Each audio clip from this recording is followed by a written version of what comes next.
বৃষ্টির মধ্যেই রাস্তায় লাখ লাখ মানুষ। লাল রঙে ঢেকে গেছে শহর। লাল পোশাক, লাল স্কার্ফ, লাল রেইনকোট। লাখো মানুষ একসঙ্গে রাস্তায়, যাদের হাতে ফিলিস্তিনি পতাকা আর প্ল্যাকার্ড। সেখানে লেখা নো পিস উইদাউট জাস্টিস, অর্থাৎ ন্যায় বিচার ছাড়া কোনোদিন শান্তি আসে না। বৃষ্টিকে বৃদ্ধাঙ্গুলি দেখিয়ে তারা স্লোগান তুলছে, ফ্রি প্যালেস্টাইন। আশেপাশের ভবনের জানালায় দাঁড়িয়ে মানুষ তাকিয়ে দেখছে, কেউ কেউ যোগ দিচ্ছে প্রতিধ্বনিতে। সেই মিছিলে বড়দের সাথে আছে ছোটরাও, তাদের হাতে ফিলিস্তিনের ছোট ছোট তারা লাল স্কার্ফ ও রেইনকোট পরা প্রবীণ দম্পতিদের পাশাপাশি হেঁটে যাচ্ছে। এক তরুণের টি শার্টে লেখা ১৬,৩৮২ জন শিক্ষার্থীকে হত্যা করা হয়েছে।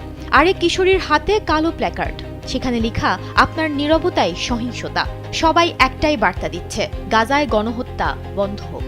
এমনই বিপ্লবী আহ্বানে কেঁপে উঠেছিল ইউরোপের দেশ নেদারল্যান্ডস। দেশটির রাজধানী আমস্টারডাম পরিণত হয়েছিল প্রতিবাদের এক বিশাল মঞ্চে।